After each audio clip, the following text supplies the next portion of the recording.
Ya, pemirsa, jelang Pilpres 2024 ini nampaknya sejumlah lembaga survei juga merilis data terbaru. Yang terbaru, SMRC juga melihat pergerakan dari masing-masing paslon ini terus mengalami peningkatan. Tapi ada yang lebih menarik lagi, Via. Apa itu? Mengenai ternyata publik ini juga ada beberapa yang juga tidak percaya dan juga tidak peduli terhadap politik dinasti. Kita lihat dulu informasinya.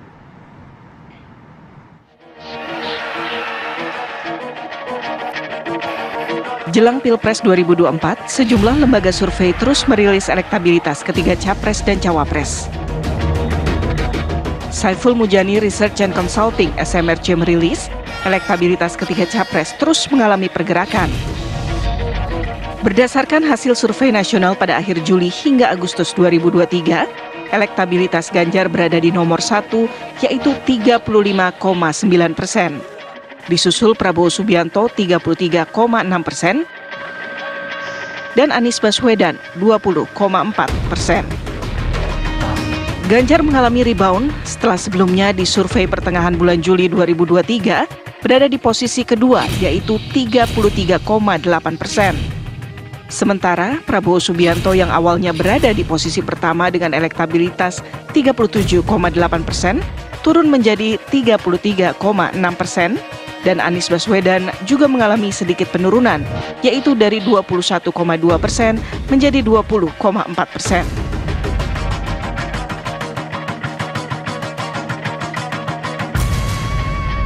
SMRC juga merilis survei terkait isu kekinian yang menjadi pro dan kontra di ruang publik, yaitu isu politik dinasti. Dari hasil survei SMRC, hanya 38% responden yang paham terhadap politik dinasti.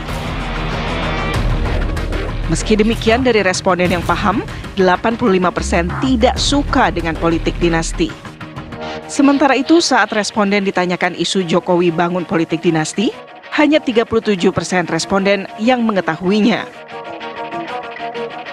Dari 37% yang tahu, 68% responden percaya Jokowi membangun politik dinasti.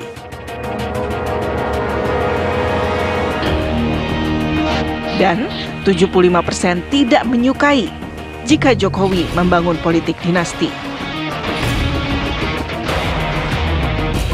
Tim TV One mengabarkan.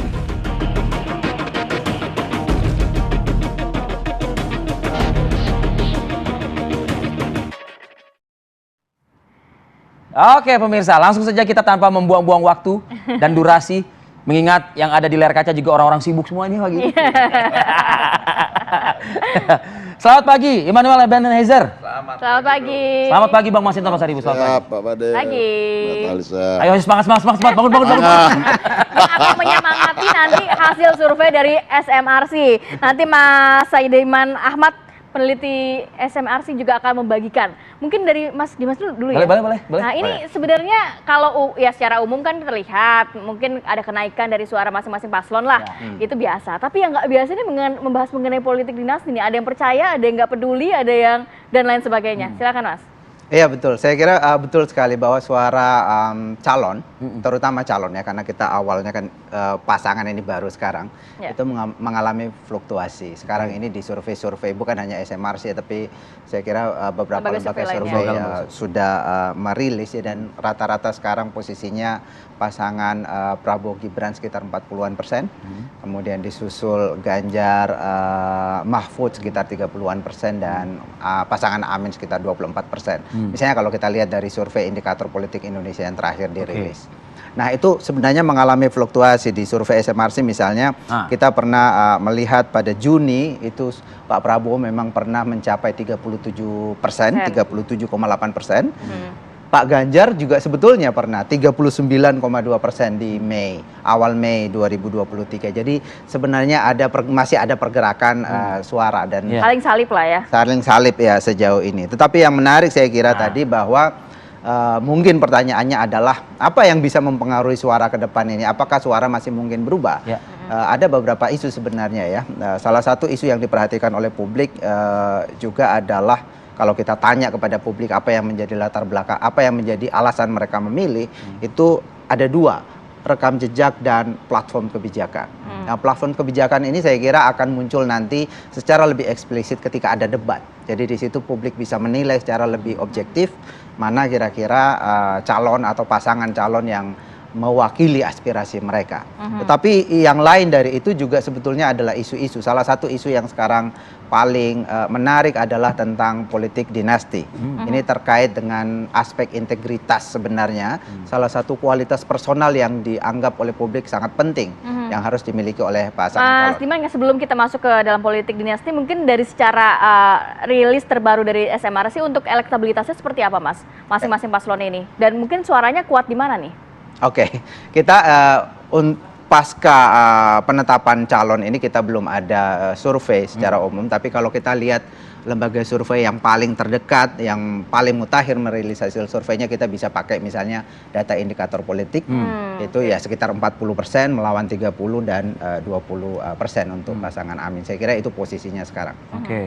Oke. Nah, apakah mungkin posisi-posisi di elektabilitas tersebut bisa berpengaruh? Nah, bisa berpengaruh setelah SMRC juga merilis 2 hari yang lalu terkait yang tadi disampaikan oleh Mas Diman tadi soal politik dinasti ini. Iya, saya kira itu yang tadi saya sampaikan, bahwa isu-isu ini juga sebetulnya sangat penting. Di dalam survei yang coba datanya boleh kita. Yang kami temukan ini, kita tanya kepada publik pengetahuannya yang pertama. Apakah Anda tahu tentang isu politik dinasti? Ini kan banyak dibicarakan di media, tetapi apakah publik tahu isu ini? Dan kita kasih pengertian, yang dimaksud politik dinasti itu adalah di mana ada orang yang sedang mencari kekuasaan dan dia punya kerabat yang sedang berkuasa. Itu definisinya. Jadi ada ikatan darah dan salah satunya itu sedang berkuasa. Jadi kita tidak bisa mengatakan politik dinasti itu kalau salah satu keluarganya itu sudah tidak berkuasa. Katakanlah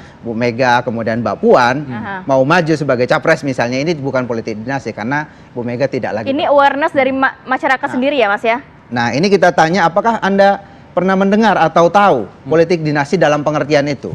Hanya ada 38% yang tahu atau pernah mendengar, ada 62% yang tidak tahu. Lalu kita tanya lagi, apakah ada yang berpendapat bahwa politik dinasti semacam ini mengurangi keadilan di dalam kompetisi? Karena ada yang sedang berkuasa di sana. Itu ada 53% dari yang tahu tadi menyatakan setuju dengan pendapat bahwa ini bisa menciptakan ketidakadilan di dalam kompetisi. Lalu kita tanya lebih jauh, apakah Anda suka politik dinasti itu? Nah, ini sentimennya sangat negatif. 85% dari yang tahu itu menyatakan tidak suka terhadap praktik politik dinasti. Kita bahkan tanya lebih jauh soal Pak Jokowi ya. Kita kasih informasi bahwa sekarang ini Pak Jokowi dikatakan, ada yang mengatakan bahwa dia melakukan politik dinasti dengan bukti-bukti bahwa anaknya menjadi wali kota, menantunya menjadi wali kota, anaknya juga sekarang. Apa respon publik? Hanya 37% yang tahu. Hanya 37%? Ya, yang tahu fakta itu. Tetapi dari yang tahu itu 68% percaya bahwa Pak Jokowi. Jadi dari yang 37 itu 68%-nya percaya, dan 75% menyatakan tidak suka dengan fenomena itu. Jadi kesimpulannya adalah pengetahuan publik tentang politik dinasti ini, termasuk yang dilakukan oleh Pak Jokowi, ini masih sedikit. Tetapi dari yang sedikit ini sentimennya sangat negatif. Sehingga kita bisa membayangkan, kalau tadi pertanyaannya apakah ini akan berpengaruh, kalau pengetahuan publik meningkat, kemungkinan besar punya pengaruh karena sentimen negatifnya sangat besar. Berarti sesuai dengan tema kita, publik tidak peduli dengan politik dinasti begitu ya? Tidak tahu sebetulnya. Dia peduli. Kalau kapan dia tahu, dia sangat peduli dan reaksinya sangat negatif. Bang Masinton, Bang Noel, waktu dan tempat kami persilakan, usai jeda pariwara berikut ya. Sesaat lagi. Kita kembali lagi di Apa Kabar Indonesia Pagi. Nah, tadi kalau hasil dari SMRC mengatakan bahwa 30 sekian persen ini masyarakat sebenarnya tahu. 37% masyarakat tahu. Nah, ternyata setelah dipilah lagi, di breakdown lagi, memang ada sekian 75% masyarakat ini tidak suka akan politik dinasti, begitu ya. Berarti 75% itu dari angka 37% yang memang tahu begitu ya mengenai politik dinasti. Nah, Bang Noel seperti apa tanggapannya, Bang? Data dari SMRC yang terbaru. Risau, khawatir? Enggak juga sih, nggak apa-apa. Kalau orang ada semacam penolakan terhadap politik dinasti itu bagus, artinya daya kritis masyarakat terhadap politik Indonesia itu semakin maju ya, artinya ada penolakan. Kemudian yang harus kita berani kritik lagi, politik dinasti yang sudah dipraktekkan oleh partai puluhan tahun. Itu juga penting, artinya ada sebuah pembatasan. Itu dipraktekkan kan di kepala-kepala daerah. Nah, ini momen Gibran ini kan menarik lah ya, akhirnya orang terkuak dengan isu politik dinasti hari ini. Semua mengkritik, semua coba melakukan penolakan, itu bagus. Nah tinggal nanti Pak Masinton, sahabat saya yang di parlemen ini bikin aja aturan. Jangan lagi mantan penguasa tingkat level eksekutif paling tinggi, presiden, sampai tingkat level yang paling rendah, misalnya bupati atau apa, ya dibatasi. Untuk misalnya kayak gini, keluarganya tidak lagi boleh pasca dia menjadi bupati, ya ada jeda 5 tahun atau jeda berapa tahun, artinya ada regulasi. Gimana lah nanti klausulnya begitu ya? Nah iya, ini kan problemnya kan tidak ada aturan yang mengatur persoalan itu. Kita hanya menyampaikan, politik Tapi kalau dinasti, menurut Abang harus diatur itu? harus diatur dong, tidak bisa tidak. Kalau kita sepakat dengan yang namanya aturan. Namanya demokrasi itu kan bicara tentang aturan, mekanisme dan sebagainya. Bukan asal melemparkan isu saja tanpa ada rumusan aturannya. Ini problemnya kan selama ini kan hanya lempar aja politik dinasti, tanpa ada aturan yang kita sepakati. Nah ini kan celah kosong yang digunakan. Siapapun bisa menggunakan ini. Gitu. Nah, siapapun. tapi gini Bang Noel, saya ingin tarik lagi ke SMRC berdasarkan hasil surveinya ini. Khawatirkah Prabowo Gibran dengan ada survei SMRC ini yang akan tentu berdampak atau berpengaruh? Tadi Mas Diman sudah menegaskan itu, akan berdampak dan berpengaruh kepada elektabilitas pasangan Prabowo Gibran ini yang saat ini di sejumlah lembaga survei Anda termasuk yang leading lah. Gitu. Trennya kan gini, karena kita tahu yang mengorkestrasi politik dinasti ini antinya bukan terhadap Prabowo loh, antinya terhadap Gibran. Gitu loh.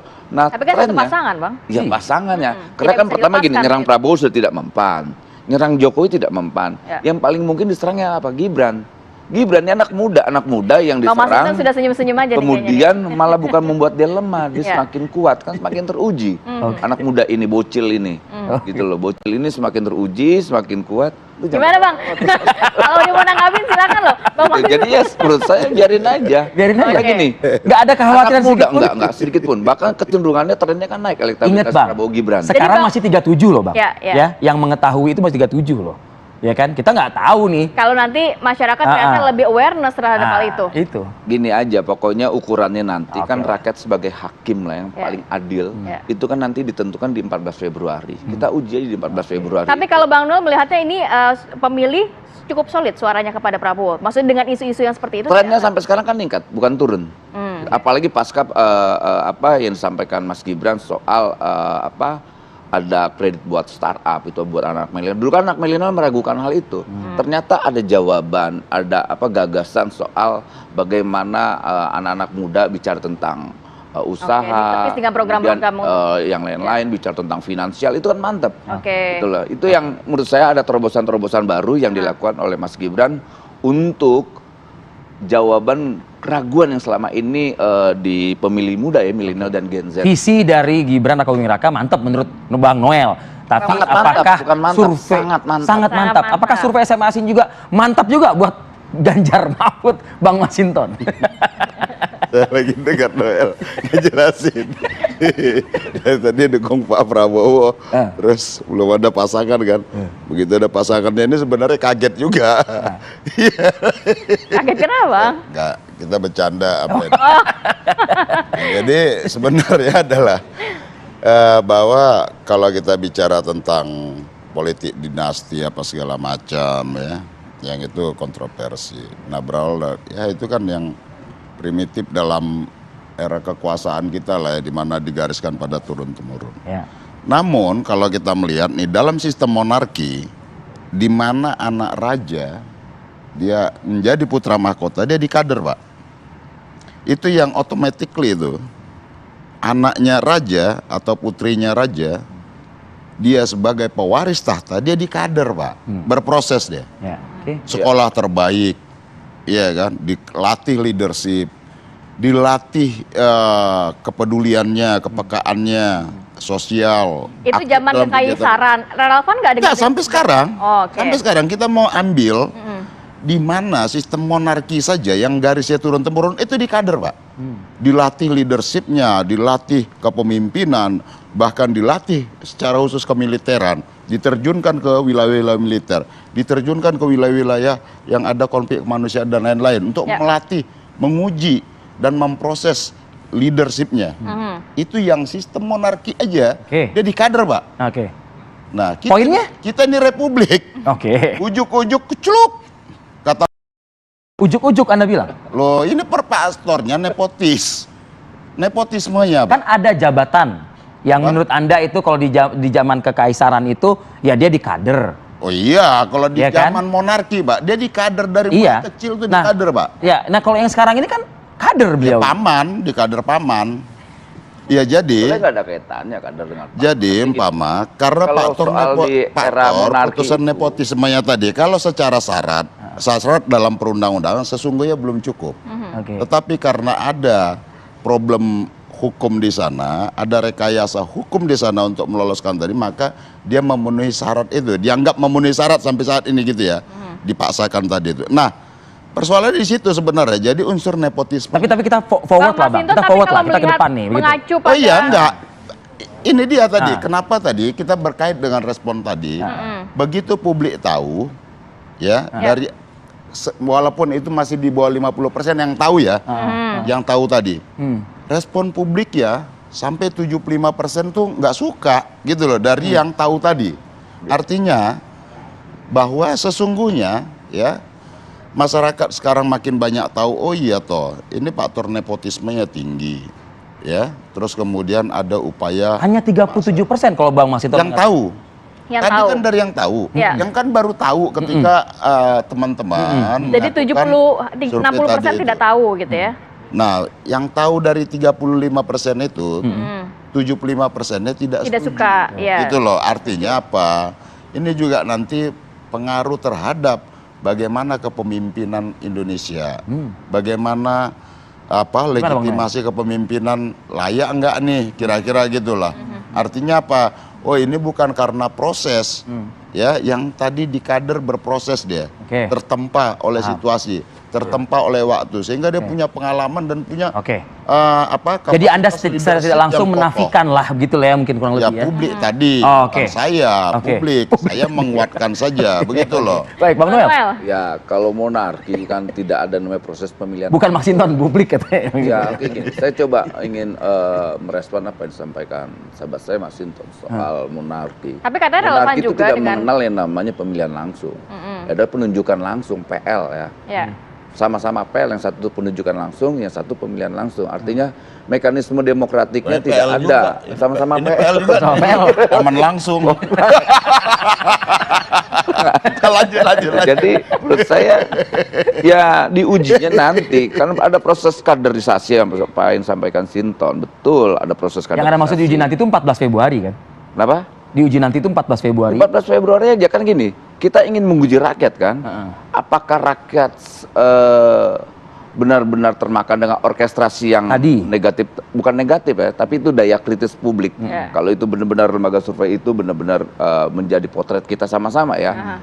Tapi saya masih punya keyakinan nanti orang akan gelagapan ketika anak muda ini mimpin, lantas ada sebuah keberhasilan. Akhirnya ya orang akan terkaget-kaget karena saya melihat ada beberapa program, gagasan dan program yang bisa diimplementasikan di pasca 2024 nanti ketika Prabowo Gibran menang ya, ketika Prabowo Gibran menang. Tapi saya tidak mau mendahului suara rakyat dan Tuhan. Ya. Tapi yakinlah bahwa apa yang hari ini menjadi harapan ini saya anggap Prabowo Gibran itu harapan yang dimana kita lihat harapan itu bisa mengimplementasikan membuat jawaban-jawaban yang hari ini diragukan oleh publik. Oke. Misalnya soal tadi Gatel. orkestrasi dinasti, lantas anak bocil dan Ya. sebagainya. Walaupun sebenarnya Makanya saya cukup bilang besar. nanti si Gemoy dan si bocil ini Gemoy dan bocil ini, orang akan kaget apa atas keberhasilan dan upaya-upaya Oke. yang Ya. akan dilakukan. Sebelum Baik, itu baik. kesempatan Bang Masinton dulu deh. Ya udah pas deh sebagai juru bicara. Tanggapi dong, Bang. Dari kata. Jadi kita kan belum melihat ya, ini politiknya Pak, menurut saya ini gimmick aja nih. Ya nggak jauh dari plek, kemudian nanti yang satu yang satu jual kartu gitu loh. Ini menurut saya kalau kontestasi gagasan itu secara visi, ideologi, program, keberpihakan menurut saya itu pasti ya kuat itu ada di Pak Ganjar dan Prof Mahfud. Oke. Dengan pengalaman beliau ya, jam terbang, leadership ya, jadi itu tokoh yang mumpuni menurut saya dan stabil dalam mengelola emosional di publik gitu ya. Oke. Dan kemudian tidak gimmick-gimmick, Pak. Gitulah. Yang tadi disampaikan kawan Noel ini kan baru masih gemoy, kartu, bocil-bocil lah itu. Ini kan mirip seperti kampanye ya. Mungkin konsultannya juga masih di-hire dari Filipina, putranya Marcos sama Duterte itu yang kampanye cuma gimmick-gimmick, nggak ada dialog. Karena mereka menghindar publik. Ya. Nggak bisa menyampaikan konsepsi gagasan selain kampanye gimmick-gimmick aja gitu. Begini aja udah publik itu. Nah, jadi sebenarnya kalau kita berharap tadi kontestasi gagasan itu sebenarnya dalam Pilpres, itulah yang sesungguhnya kita harapkan yang muncul. Bukan jogetan, bukan kartu-kartu gimmick-gimmick gitu ya. Menurut saya publik itu 9 tahun ini juga banyak kartu loh asal Bang Mas itu tahu. Iya, artinya ada sesuatu yang harus meningkat. Kontestasi gagasan tadi, program kelanjutan. Nah, apakah juga mengenai hal itu juga di-capture kah oleh SMRC dan juga ini mempengaruhi nggak juga dengan elektabilitas? Nanti kita akan bahas lagi ya di segmen berikutnya. Tetap bersama kami di Apa Kabar Indonesia Pagi. Berapa segmen? Oke, kita kembali melanjutkan perbincangan. Saya mau ke Mas Diman dulu. Mas Diman, apakah memang SMRC juga kemarin memotret implikasi dari politik dinasti dan juga kan sebenarnya praktek-praktek politik dinasti ini kan di luar itu juga sudah ada dari dulu begitu ya. Apakah ini juga menjadi sorotan dari masyarakat kita? Iya, ya, betul sekali bahwa sebenarnya praktek politik dinasti itu sudah ada, terutama di daerah-daerah. Tetapi saya kira kenapa kemudian ini menjadi menarik sekarang karena ini untuk pertama kalinya praktik politik dinasti ini terjadi di level nasional. Kalau di daerah misalnya yang paling terkenal yang banyak sekali studi mengenai itu di Banten misalnya kan kita sudah tahu itu. Tetapi di level nasional itu tidak pernah terjadi. Bahkan sejak Soekarno ketika ia masih menjabat tidak ada misalnya putranya atau putrinya yang maju sebagai pejabat publik katakanlah begitu. Soeharto sekalipun itu tidak ada yang maju sebagai capres. Di ujung kekuasaannya ya ada putrinya yang menjadi menteri. Itu saja catatannya. Setelah itu tidak ada sampai kemudian sekarang. Secara sistematis kemudian kita lihat ada putra-putri atau putra dan menantu Pak Jokowi yang ketika Pak Jokowi masih menjabat itu maju sebagai pejabat publik di eksekutif wali kota, kemudian sekarang maju sebagai cawapres. Jadi kemudian ini menarik perhatian karena ini untuk pertama kalinya pada level nasional. Lalu ketika tadi kita tanya kepada publik ternyata resistensinya sangat tinggi. Sebetulnya kita ada pertanyaan lanjutan kenapa resistensinya itu sangat tinggi. Kita juga tanya seberapa baik atau buruk praktik politik dinasti itu bagi pelaksanaan pemerintahan. Ada 21% yang menyatakan baik atau sangat baik, tapi ada 75% yang menyatakan itu buruk atau sangat buruk. Jadi tetap ini kenapa orang resisten karena yang tahu ini ya menganggap bahwa ini praktek yang itu jawabannya hanya baik dan buruk saja ya, tidak ada yang memang di tengah-tengah situ. Ada tentu saja sangat baik, buruk atau intinya kalau kita bagi dua ya itu. Yang menyatakan ini buruk sangat banyak. Dan kalau kita misalnya lacak kenapa ini dianggap buruk? Sebenarnya ini sangat rasional. Kalau kita baca ya tentang praktik politik dinasti dalam demokrasi kan kekuasaan itu dibatasi. Katakanlah 2 periode itu maksudnya agar kekuasaan itu atau sumber daya itu tidak terkonsentrasi pada segelintir orang. Jadi perlu pergantian. Nah, politik dinasti itu kan artinya kekuasaan itu kemungkinan besar tidak berpindah-pindah kan. Ya berada di sekitar orang itu dan ini sangat berbahaya. Itu artinya sumber daya akan berpusat di segelintir orang itu atau segelintir keluarga itu. Kemudian yang kedua juga prosesnya memang di dalam demokrasi dan monarki itu kan beda. Kalau di monarki tadi betul itu ditunjuk, tidak ada pemilihan. Sementara di dalam demokrasi itu dipilih oleh publik. Tetapi dengan adanya keluarga yang ada di dalam kekuasaan, bapaknya misalnya sebagai gubernur, kemudian anaknya maju sebagai wali kota, ini akan mempengaruhi kompetisi yang sehat. Yang setara di antara kandidat-kandidat itu karena di dalam kekuasaan. Apalagi seorang presiden, itu kan seorang presiden mengatasi semuanya, itu kekuasaan tertinggi. Tentara yang punya senjata itu di bawah dia bahkan.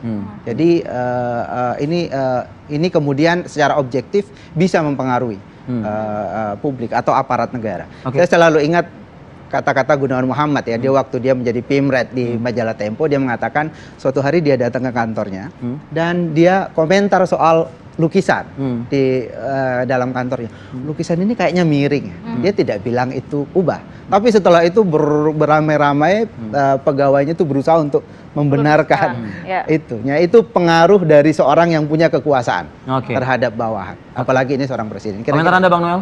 Ya, Dari tetap Mas Diman ini? Mas Diman ini salah ya mendefinisikan politik. Tadi saya sampaikan dari awal bahwa era demokrasi ini tidak mengenal namanya politik dinasti, karena semua mekanisme itu melalui pemilihan langsung. Kecuali kekuasaan yang sangat otoritarian, di mana pemilih itu dipaksa untuk memilih dengan todongan senjata, itu bisa definisi yang disampaikan Mas Diman itu. Tapi dengan sekarang ini, dengan industri digital, setiap perilaku orang itu bisa direkam, bisa difoto dan sebagainya. Ya aneh aja kalau masih orkestrasi itu masih ada. Artinya kita tidak percaya dengan yang kita sepakati soal demokrasi ini dong gitu. Artinya kita coba meragukan pilihan rakyat itu sendiri. Kok kita menjadi hakim untuk pilihan rakyat itu sendiri, itu kan tidak fair gitu. Jadi tidak bisa lembaga survei ini menjadi potret dominan. Jadi masyarakat sudah cukup pintar juga untuk cerdas lah gitu loh. Siapa yang menolak, yang nggak menolak politik dinasti, saya juga penolak kok. Tapi apakah proses demokrasi ini kita tolak? Nggak bisa. Tapi apapun itu kan ada rilis yang disampaikan oleh lembaga survei. Tapi nggak bisa juga 2000 sekian, 2200 itu mewakili sekian ratus juta lah. Tidak menggambarkan secara keseluruhan. Tidak bisa menggambarkan itu dan tidak bisa mewakili. Tapi tetap kita harus menghormati ya. Lembaga karena mereka juga kan pasti punya pertanggungjawaban secara moral dan politik. Tapi harus dipahamin, jangan sampai salah definisi. Akhirnya apa? Respon publik pun jadi salah. Kita kan punya tanggung jawab moral soal Artinya itu. penjelasan dari Mas Diman tadi, Anda sedikit banyak mengkhawatirkan juga. Bukan mengkhawatirkan, ya menolak lah. Menolak definisinya salah. Seakan-akan bahwa oligarki dinasti itu kan namanya dinasti kan dia ditunjuk langsung, anaknya mau jadi berkuasa menjadi panglima, karena dia kerabat, keluarga, anak dan sebagainya ditunjuk lah untuk menjaga kekuasaannya. Tidak ada mekanisme pemilihan langsung. Tadi kalau kata Mas Dimas dari survei begitu ya, dari risetnya, memang selama ini politik dinasti terjadi di daerah, baru kali ini, makanya itu menarik untuk diangkat menurut Mas Dimas. Lah makanya yang dinasti itu yang mana namanya dinasti? Saya mau kasih tahu dulu, tanya dulu Mas Diman. Apakah yang dilakukan Mas Gibran nanti melalui mekanisme pemilihan langsung itu apakah politik dinasti? Kemudian dia punya nama besar bapaknya di belakangnya, itu persoalan lain.